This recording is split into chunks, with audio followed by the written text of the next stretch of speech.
headaches, blurry vision, double vision, and swishing sounds in your ears. What may all these symptoms point to? Well, usually this combination of symptoms points to a particular neurologic diagnosis that can also affect vision. And in today's episode of the IQ podcast, I'm going to be sharing with you what this neurologic symptom is, how it's diagnosed, who gets affected, and what the workup is. So stay tuned for this week's episode on the IQ podcast with me, your host, Dr. Rani Banik. Hello, everyone, and welcome to another episode of the IQ podcast. I'm your host, Dr. Rani Banik.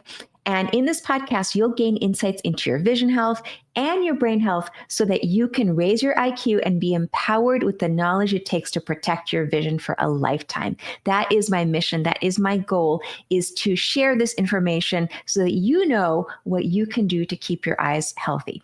So today, in today's episode, I wanted to speak with you about a condition that as a neuro-ophthalmologist, I see very frequently in my practice. And I would say it's probably the most common condition that I diagnose every week. Every week, I see about 3 to 5 new patients with this diagnosis. What is this diagnosis? It's called Idiopathic Intracranial Hypertension, or IIH for short.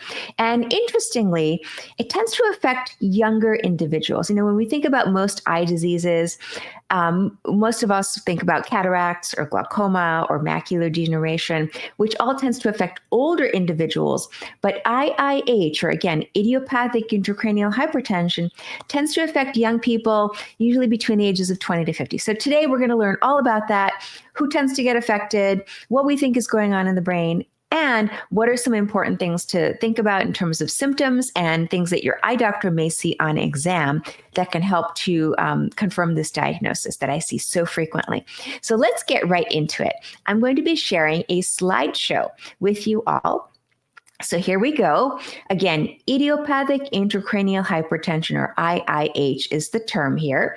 And so I'm going to begin with a case presentation because I always find it's easier to try to absorb information where there's something kind of anchoring you to the condition, which you can kind of refer back to. So let's begin with this case. This is a 34-year-old woman, and she happens to have a long-standing history of migraine. But now she's noticed that in the past 6 months or so, her migraine has changed. It's no longer the previous headache that she would get that would be one-sided, throbbing, light sensitivity, sound sensitivity, nausea, vomiting. It's not that type of headache. Her new headache is different. It tends to be around the head, more of like a pressure sensation, like a vice, pressing her around the head. And unlike migraine, which her previous migraine was episodic, her new headaches are every single day. Yes, every day. She wakes up with it. She goes to bed with it. And by the way, it happens to be worse in the morning when she wakes up. In addition to the headache, she has this other interesting symptom, which is ringing in the ears. And further questioning, it's not a high-pitched ringing that many people do here, which we call tinnitus. It's a lower-pitched ringing that is actually more like water or fluid kind of turbulence. So she hears this whoosh, whoosh, whoosh sound in her ear, and she hears it more when she lies down on that side at night. And she notices that it corresponds with her heartbeat. So every time her heart beats, she hears this whoosh, whoosh, whoosh kind of sound. And not only that, otherwise she has no other eye symptoms, like no double vision, no blurry vision, no vision loss. But she does report that she's gained some weight in the past 6 months. So again, interestingly, that's kind of when her symptoms began. But in the past 6 months, she's gained 24 pounds. So a significant weight gain. Now, when we look on her exam, we see this. And for those of you who are not familiar looking at the back of the eye, I'm presuming most of you are not eye doctors, but in case you've never seen this before, let me explain to you what we're seeing here. This is the back of the eye, and we're looking at the optic nerve, which is basically these two round areas, and you can see the blood vessels coming off of them, and the retinal vessels. And we're seeing this orange here, which represents the retina. Now, normally the retina is clear, it's transparent, but it looks orange because we're seeing the blood flow behind it. So that's why it has that beautiful orange color. But what I'll tell you about this image that's unusual is that her optic nerves, normally when we look at the border of the optic nerve, normally the border is very sharp and crisp. We can make it out very well. But here you can see that the border is indistinct. you can't really make out exactly where the edge is. It looks kind of yellow, kind of fluffy looking, especially this one here. This happens to be her left eye. So this is her right eye on the left, and her left eye is on the right. Everything is reversed in the eye world. So that's, if you look at her left optic nerve, it's actually looks very, very what we call swollen or edematous. Both eyes are swollen, but the left one is more so than the right. So based off of thus far what I've told you, she's a young woman, she's gained weight, she has migraine, but she's got these new headaches, and she notices this whooshing in her ears. The diagnosis we're thinking of this is this condition, Idiopathic Intracranial Hypertension, or IIH. Now, if you think back to, I'm going to take a break from the case study and then talk a little bit about the history of IIH and some other important things you need to know about the condition, but it's actually been around for many, many years. Over 100 years ago, it was described in the late 1890s, but it went by various different names. And you can see here in this chart, these are the people who coined these terms. These are the years in which the terms were described, and these are the terms that were used. So you can see that there's been a lot of different names given to this diagnosis. At one point, people thought it was a meningitis, but it's not actually infection or inflammation of the brain. Then this term pseudotumor cerebri was coined because it's not a real tumor. Pseudo means false or fake tumor. So it's not a real tumor, but it behaves like a brain tumor based on the symptoms. That was first introduced in 1914. Then it's got all these other names. Pseudo abscess, it's not an infection. Otitic hydrocephalus. Otitic basically means something in the ears. So that's what brings in the swishing sound in the ears. But again, many different names. We didn't actually start calling it idiopathic intracranial hypertension until the late 1980s. Prior to that, it was often called benign intracranial hypertension, but we don't use that term anymore. There may be some older doctors who still use it, but that's no longer the preferred term. And the reason is because we now know that in IIH, it's not benign. It can cause potentially vision loss in some people, like permanent vision loss. It can cause other issues like cognitive issues as well, and even psychiatric issues. So we don't call it benign. It is not a benign condition. So IIH is the term that's really stuck with us over the past, I would say, 30 plus years or so. Now, when you think about this condition, it's actually part of a larger categorization. So yes, we do still sometimes use the word pseudotumor cerebri, meaning like that fake tumor in the head. And we think of it in two categories. One is primary, or IIH, in which there's high pressure in the brain, but there's no specific cause for what's causing it. So we can't determine the root cause of it. It's not, an identifiable reason why the person has it. And then secondly, we call, there's another category called secondary intracranial hypertension, which is now known as Pseudotumor Cerebri Syndrome. So you can think about it in this way. There's an umbrella term, Pseudotumor Cerebri. And in one hand, the primary category, when patients don't have an underlying cause, we call it IIH. When we can identify an underlying cause, and I'll explain to you what some of those underlying causes may be, we call it Pseudotumor Cerebri Syndrome. So it's a syndrome in that situation. I hope that was clear. Now, who does it affect? Well, like our patient, it tends to affect relatively young women.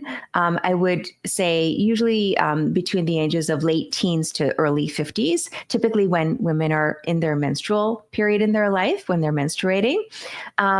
In the general population, it's not so common. Maybe about 1 per 100,000 individuals per year are diagnosed with IIH. But if you look at a specific subset of people, not just the general population, but if you look at women between a very narrow window, between the ages of 19 to about 22, 23, that number goes up to 19 to 22 per 100,000 per year. So it's much more common in that specific subgroup in the demographic.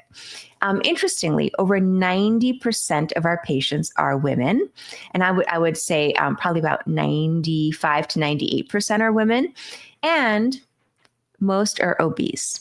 Now, I know this has brought on a lot of controversy. Every time I say that most people with IIH are obese online, on my social media, for example, I always get a lot of angry comments back like, oh, I have IIH and I'm so thin, or that's not true, like it has nothing to do with weight. But I'm going to show you some evidence that will hopefully convince you that yes, this disease is, for whatever reason, we don't know why, it is associated with weight, and specifically weight gain is really the risk here.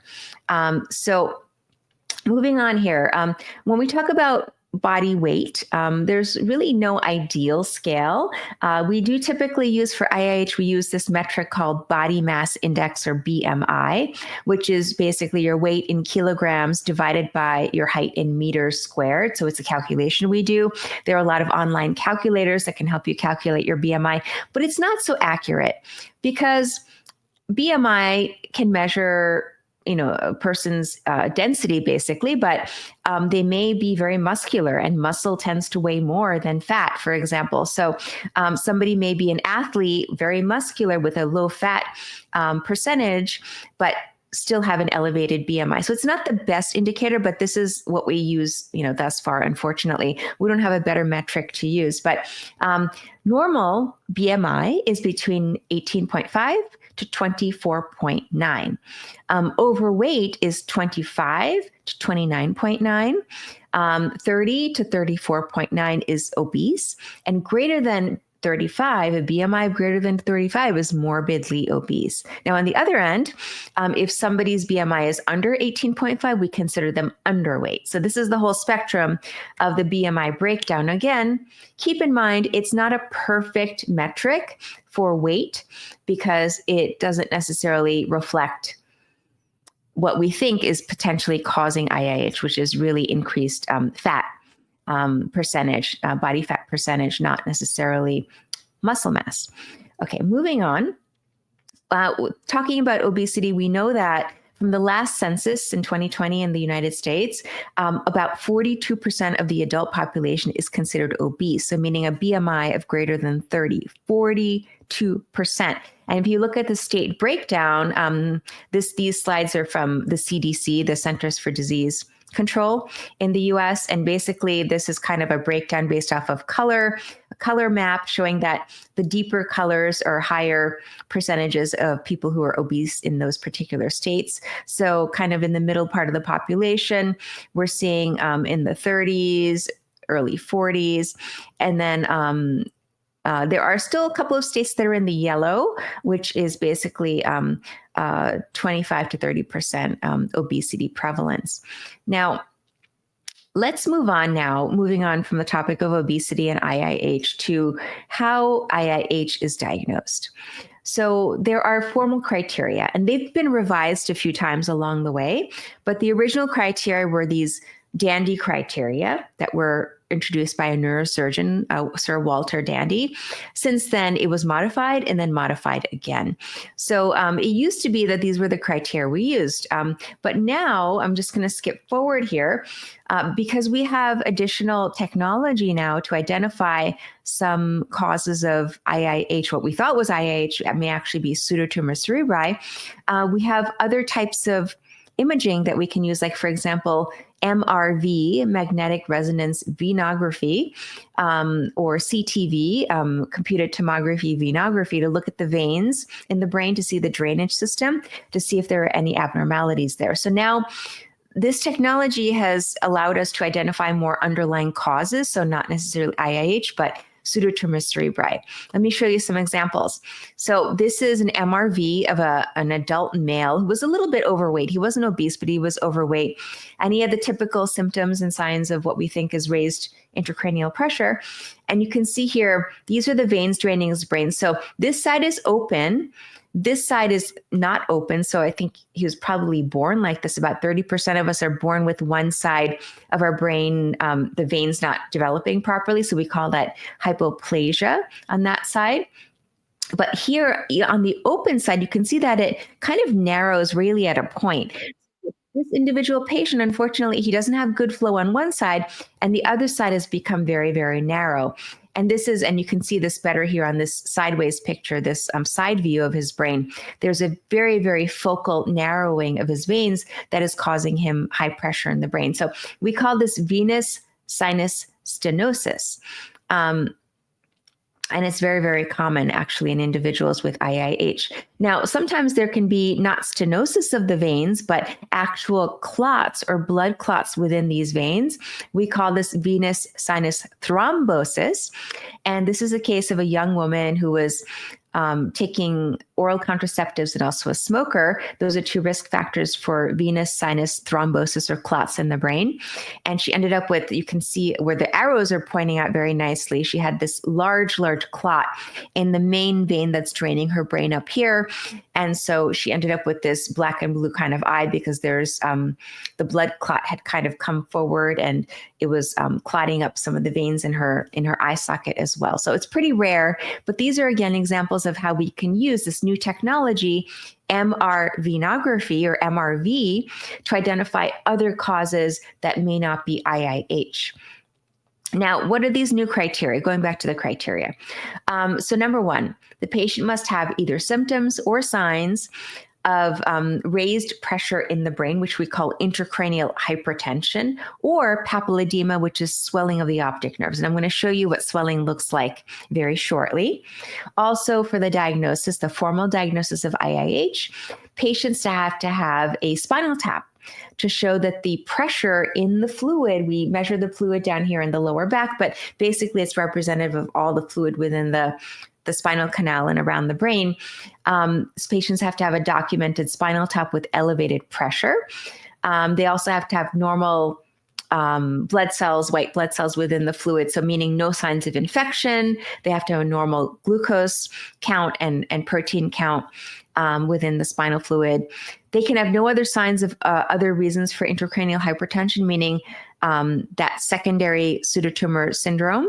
If there are certain medications that they're taking that may cause it, we should rule that out. And also, they can't have any other cause, meaning no other structural issue in the brain causing high pressure. Now, when we talk about symptoms of IIH, headache is by far the most common symptom. In this one study, this is dating back to the early 90s, 72% of patients had headaches who had IIH. But then again, there were other symptoms you can see listed here as well. Transient visual obscurations. These are when people, when they change their position, let's say they're lying down, they sit up very quickly, or they bend over to pick something up or to tie their shoe, then they stand back up. When they change position very quickly, their vision may go out. It may actually become very gray or dark or black or even pixelated. And then they resume their normal position. Within a few seconds, their vision starts to come back. So we call this transient visual obscurations or TVOs, and they last seconds, not minutes, not even 30 seconds, less than 10 seconds, I would say. So that could be a symptom of IIH because of swelling of the optic nerves, limiting blood flow, causing this transient vision loss. Other people may have more significant types of vision loss where they're losing maybe their peripheral vision. Rarely their central vision may be affected. Other people, in this study, about 7% of people had double vision as their first symptom. And then interestingly, about 4% of patients in this study had no symptoms whatsoever. So keep that in mind. It is possible to have high pressure in the brain with swelling of the optic nerves and have no symptoms whatsoever. I would say every week, at least 2 of my patients come in, sent in by their optometrist or their ophthalmologist who've just gone for a routine checkup, maybe gone in for glasses because of some blurry vision. And lo and behold, it's not just that they need glasses, but they have swollen nerves and they have IIH. So they may not have had any headaches or other symptoms. This particular study, also done in the 1990s, looked at a cohort of patients with IIH and age-matched, sex-matched control. So another group of people who didn't have IIH, and asked them about their symptoms. So in the IIH patients, headache in this particular cohort was very high, 94%, followed by TVOs, transient visual obscurations, followed by swishing sounds in the ears, followed by seeing flashing lights, which is photopsia, followed by eye pain. But when they compared the IIH patients to the controls, again, same age group, same sex, about the same body weight, people who didn't have IIH, they found that both groups had headaches Some of the other symptoms, there was overlap as well, but the most important symptom to help differentiate between IIH and non-IIH type symptoms was swishing in the ears. So what does this mean? In other words, basically, if you have headache and you have swishing in the ears, there's a much higher likelihood that the patient's going to have IIH rather than some other headache syndrome or some other issue going on. Okay. Patients with IIH can also get double vision. And you can see that here in this young woman that it looks here like it's on the left side, but it's actually her right eye. Her right eye is crossed inwards. And so she's got double vision because the eyes are crossed. This is called a sixth nerve palsy, where one nerve doesn't work, causing the eye to turn in. And it can be secondary to high pressure in the brain. And people can have a unilateral or bilateral sixth nerve palsy with double vision from IIH. Now, some people do have vision loss in IIH. So what is causing, why do people have vision loss from high pressure in the brain? It's because our brain is connected to the eye. The eye is a direct extension of the brain, and the covering of the brain it continues on into the optic nerve. So it continues into the optic nerve sheath. So it's all one system. It's all what we call contiguous. So basically, if there's high pressure in the brain, it gets transmitted through the covering of the optic nerve to the eye, to the optic nerve. So normally the optic nerve, this is just a cross section of what the nerve would look like. It has this little dip in the middle right here. You see this is a little dip, which we call the optic cup. But in IIH with papilledema, which is swelling of the optic nerves, there's increased pressure from behind. So everything kind of gets pushed up, almost like a mushroom shape. And you can see that instead of this little dip here, this whole area is elevated, kind of like a hill. It's become elevated. And that's due to high pressure from behind, from in the brain. Now, this is what it looks like on our exam. This is what I showed you before with the patient who had swelling of her optic nerves. Now, there are different grades of swelling of the optic nerves, what we call papilledema. And I'm going to walk you through what they look like, because let's say you're a patient with IIH, or you're a provider who's taking care of patients with IIH. It's good for you to know what to look for and also to grade it properly, because that's how we track and we monitor whether treatment is working or not. So what does papilledema look like? Well, on the left-hand side here on that slide, that's a normal looking optic nerve. And you see that the margins, the borders are very crisp. They're very sharp. In the center, there's a yellow kind of a circle that represents the cup of the optic nerve, or that little dip that I showed you on the cross section. But on the other side, on the right-hand side of the photo, you see that you can't really make out the borders. You can't make out the cup. Everything just kind of looks red and hazy or fluffy looking. That is swelling of the optic nerve, called papilledema. And again, that happens because there's high pressure in the brain that gets transmitted through the optic nerve covering to the nerve itself. And everything's kind of backed up. There's a lot of congestion there. So the nerve gets swollen. That's what's happening. The way we measure papilledema is we use this modified Friesen papilledema grading scheme, or staging scheme. So these are numbers from 0 to 5. And each of these numbers correspond with a particular appearance of the optic nerve. And again, this is so that we can track and monitor and see whether patients are getting better or worse or stable based off of their swelling, which represents high pressure in the brain.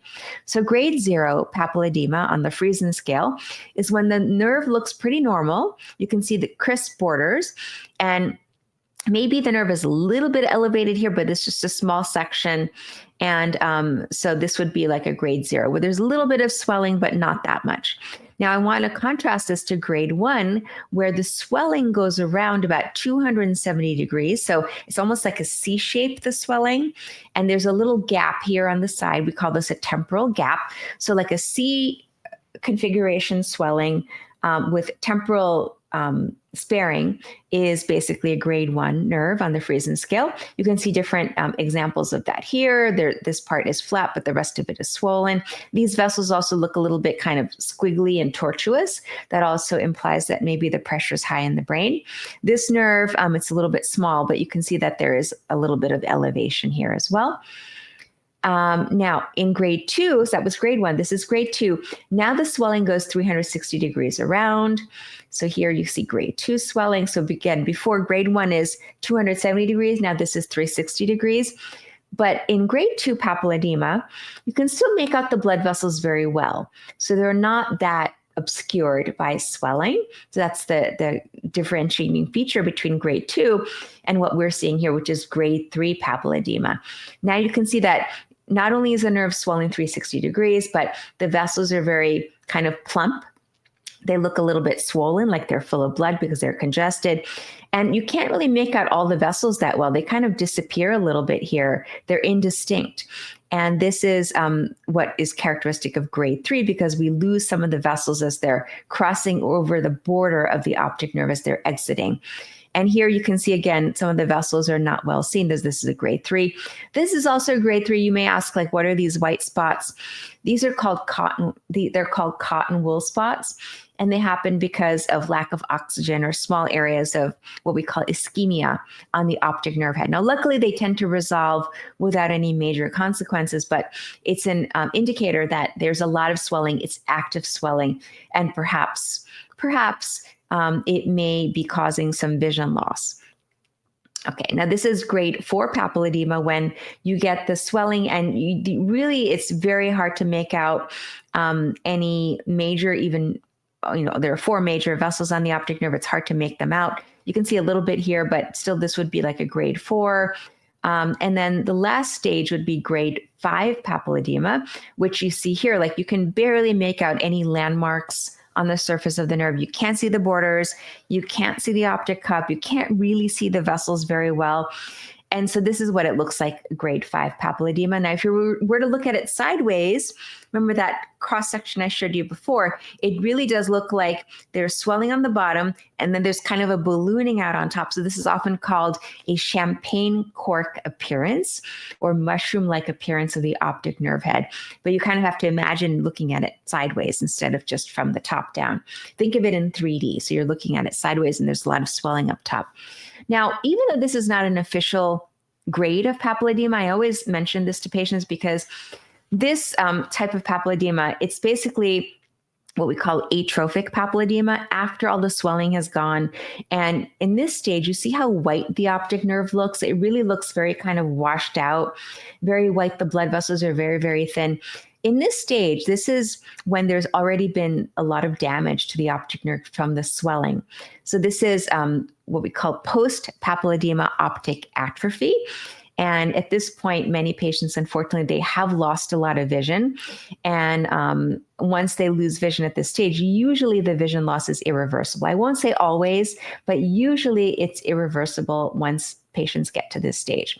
Now, luckily, only about 5 to 10% of patients with IIH ever get to this stage. So it's a very small portion of all the patients that we have that actually have this advanced disease where they become, they have atrophic looking optic nerves, and they have, unfortunately, irreversible vision loss. But I have seen my share of patients over the years, unfortunately, who already come in like this. And when patients already are first seen in the office and they already look atrophic, unfortunately, in many of them, no matter what we do, whether we treat them with medications or perhaps even surgery, unfortunately, they've already sustained damage and we can't necessarily gain their vision back. We always try, but we can't always get their vision back. So the goal is not to ever let a patient get to this advanced stage of papilledema where they've already had too much damage. Now, because of the updated, just another word about the criteria I mentioned earlier, because of the updated criteria, patients may have symptoms, but no signs of raised high pressure in the brain. So they can have headaches, they can have swishing in the ears, but we look at the back of their eyes and their nerves look normal. Yes, that is possible. Or the vice versa. They may have symptoms, they may have no symptoms, but they have a lot of swelling on their exam. We see that as well. So it can go either way. Now, with papilledema, usually in the earliest stages, there's very minimal peripheral vision loss, but we always do this test called the visual field test to gauge whether the swelling has damaged any of the nerve fibers. So in the earliest stages, usually patients may have very mild changes more in the periphery. They may not even notice it. So you can see kind of in this progression, grade 1, there's maybe a little bit of peripheral loss. Grade 2, a little bit more graying out, darkening. Grade 3, you start to see a lot more kind of constriction. Grade 4, it really does look like, things are kind of telescoping in where there's only central vision. And in grade 5, there's a very, very small window that patients can see through. So grade 5 is, this is a stage of vision loss. This is not the papilledema scale. This is a little bit separate, but we have to be very, very aggressive with these patients if they've already reached this advanced stage of vision loss from IIH. But typically most patients come in like this with a little bit of something. They may not even notice it, or maybe they notice a little bit of trouble, like a little gray spot. But usually most people don't even notice this, but this is what we typically see. This pattern is called an inferior nasal step on the visual field.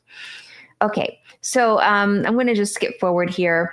I mentioned earlier about Pseudotumor Cerebri Syndrome. Remember, there are many other causes for high pressure in the brain, stemming from medical conditions like untreated sleep apnea. There's a couple of endocrinologic conditions that can cause it.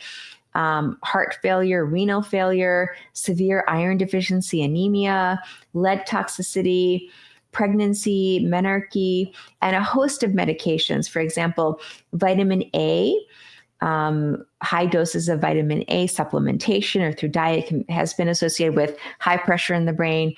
Also, there are certain antibiotics that are associated with high pressure in the brain, typically the cycline class, so tetracycline, doxycycline, minocycline, which sometimes can be used for acne. Also, certain acne medications have retinol in them, which is a vitamin A derivative that has been associated with high pressure in the brain. And then there's a couple of other things as well. So, and then finally, the imaging, that's part of the criteria. We always get an MRI, preferably with contrast. If we can't get the MRI, at least we get a CAT scan. And usually we'll get MRI and MRV to look for any drainage problems like the venous sinus issues. So we always do a spinal tap to confirm this diagnosis. What we're looking for on the spinal tap is a high pressure. Now, what is a normal pressure? What's a high pressure? It depends on your body weight. So if you have a normal body weight, let's say less than 25 BMI, then normal is 200 millimeters of water or 20 centimeters of water is the normal pressure. Below that. Now, if someone is overweight or obese, meaning that their BMI is greater than 25, then that number goes up to 250 millimeters or 25 centimeters of water. So that's the new cutoff if they're overweight. And the way to do the spinal tap, typically in our institution, we do it under local anesthesia, a little anesthetic into the back. It's very similar to getting an epidural during childbirth. But fluid is removed, sent to the lab, processed, and the pressure is checked. Preferably, you don't want the patient in this position, which is unfortunate that I'm showing you this position, but that's the best photo I could find. You want the patient's legs extended and relaxed. So on their side, but legs extended and relaxed for the best pressure rating. And sometimes patients, it's hard to do a spinal tap just because they may have increased body fat. And so oftentimes we'll do the spinal tap under something that we call fluoroscopy. So it's X-ray guided, so we know exactly where we're going. So let's go back to our patient that I mentioned earlier. So here she is. She did report some weight gain over the past 6 months or so. And it turns out that her BMI, she's 5'7" and weighs 280 pounds. Her BMI was 43.8. So she is unfortunately in the category of morbidly obese. Remember, that was a BMI of greater than 35. She does fit the category of morbidly obese. And in terms of her papilledema grade, we would say that her right eye, which is the picture on the left, but that's her right eye, was a grade 2, and the left eye was a grade 3 on the papilledema grading scale. And this is what her visual field looked like. So this is from her right eye, pretty normal looking visual field. There's a lot of information here, all these numbers, but basically I'll tell you that this field is pretty normal. In this eye, in her left eye, the eye that had more swelling, she has a little bit of an inferior field loss here, peripheral vision loss, and we can actually measure it and see how much that measures, but this is a very typical pattern. And finally, she ended up getting her workup, which was MRI, MRV, which was normal in her case. And she also had a spinal tap that showed an opening pressure of 32 centimeters of water, which is equivalent to 320 millimeters of water, which is elevated because it's above the 250 point upper threshold that I had mentioned earlier. So with that was an overview of IIH. It was a ton of information, but I wanted you to all understand, what is this condition? What are the findings? How do we diagnose it? Because I think that's the basis for understanding IIH. Now, luckily, there's more to come on IIH. So I'm doing a series. So in the next podcast episode, I'm interviewing one of my colleagues who's also a neuro-ophthalmologist. Her name is Dr. Valerie Elmelem, and we'll be talking more about IIH, its relationship with weight. Why does weight matter? And then also some treatment options. What are some things that we give patients to help to lower their pressure? And finally, what are some of the surgeries that we do? And then I have another future episode, again, on the series on IIH, where I'm going to be talking with a patient. Yes, this is a patient with whom I've been I've been seeing her for about 4 or 5 years now. So she's gone through her journey with IIH, and she'll be sharing kind of what she went through from a patient perspective, having this condition, and how she's made some modifications and is doing really quite well, having followed her treatment protocol. So I hope you enjoyed today's episode on the IQ podcast. It was packed with information, but I hope it's going to be helpful for you to understand this condition better, and to be able to also take this information, and when you go to your doctor, you're going to be much better versed in discussing with them, how are your eyes doing? What does the visual field show? What does the papilledema grading scale show? So you're going to be much better equipped to understand how to manage your own condition. But that's it for today. I hope, again, you enjoyed today's episode. Remember to subscribe if you haven't yet to the podcast, the IQ podcast, available on all podcast platforms that are most common, like Apple, iTunes, Buzzsprout, as well as iHeartRadio, and Spotify as well. It's also on Spotify. So be sure to subscribe so you don't miss any episodes. And I look forward to seeing you all during the next episode on the IQ podcast, when we're going to be continuing our series on IIH. So thanks so much. See you all soon. Take care.